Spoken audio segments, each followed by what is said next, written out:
दिल्ली में बनकर तैयार नए संसद भवन के उद्घाटन समारोह को लेकर काफी बवाल विपक्ष ने खड़ा किया।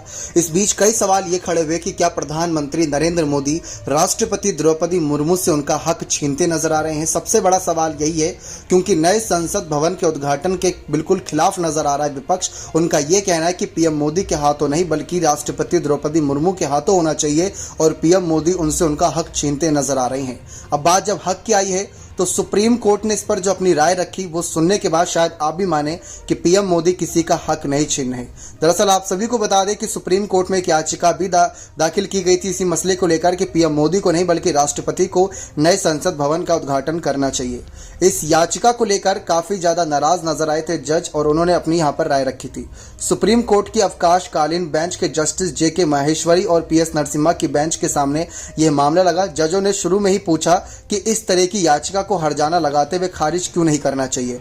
इस पर वकील ने अपनी बात रखते हुए यहाँ पर अनुमति मांगी और जजों ने उनसे कहा कि आप अपनी बात रखिए। याचिकाकर्ता ने कहा कि राष्ट्रपति देश के संवैधानिक प्रमुख हैं। संविधान के अनुच्छेद 79 यानी 79 में संसद का जो गठन बताया गया है उसके 3 हिस्से हैं, राष्ट्रपति, लोकसभा और राज्यसभा। इस तरह राष्ट्रपति संसद का एक हिस्सा है जबकि प्रधानमंत्री सिर्फ संसद के सदस्य हैं।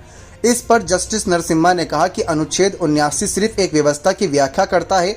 इसमें कहीं भी इस बात की अनिवार्यता नहीं दी गई कि कोई भी उद्घाटन राष्ट्रपति के हाथों से ही करवाना जरूरी है, तो पीएम मोदी हक नहीं छीन रहे। इसके बाद जस्टिस जे.के. माहेश्वरी में इस बात पर आश्चर्य जताया कि इस तरीके की याचिका अनुच्छेद 32 के तहत कैसे दाखिल की गई। मामले में याचिकाकर्ता या किसी भी व्यक्ति का कौन सा अधिकार प्रभावित हो रहा है।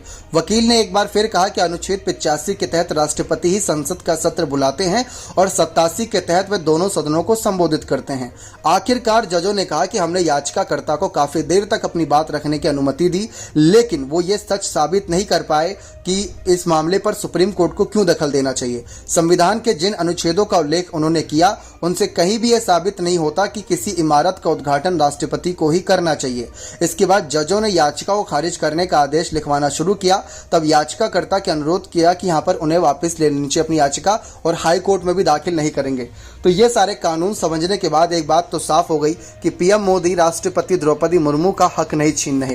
ये बात साफ हो गई। तो ऐसे में सवाल विपक्ष क्यों खड़ा कर रहा है? अब ये भी अपने आप में एक बहुत बड़ा सवाल है कि क्या विपक्ष सिर्फ और सिर्फ पीएम मोदी को नीचा दिखाना चाहता है या सचमुच राष्ट्रपति द्रौपदी मुर्मू का समर्थन कर रहा है। अगर राष्ट्रपति द्रौपदी मुर्मू का समर्थन कर रहा है विपक्ष, तो राष्ट्रपति चुनाव में फिर आदिवासी चेहरे की वजह से ही राष्ट्रपति द्रौपदी मुर्मू के सामने यशवंत सिन्हा को कैंडिडेट के रूप में उतारना ही नहीं चाहिए था, वहां पर भी इनको वॉक ओवर दे देना चाहिए था। लेकिन आज क्यों इतना समर्थन में आ रहा है? तो ये कह रहे हैं कि विपक्ष के पास अब मुद्दों की कमी है इसी वजह से। लेकिन आप अपनी राय इस मसले पर रखें कि क्या पीएम मोदी को राष्ट्रपति को आय करना चाहिए था या नहीं। ये एक नैतिक बात होती है, इस पर आप अपनी राय जरूर रखिएगा। बहुत बहुत धन्यवाद।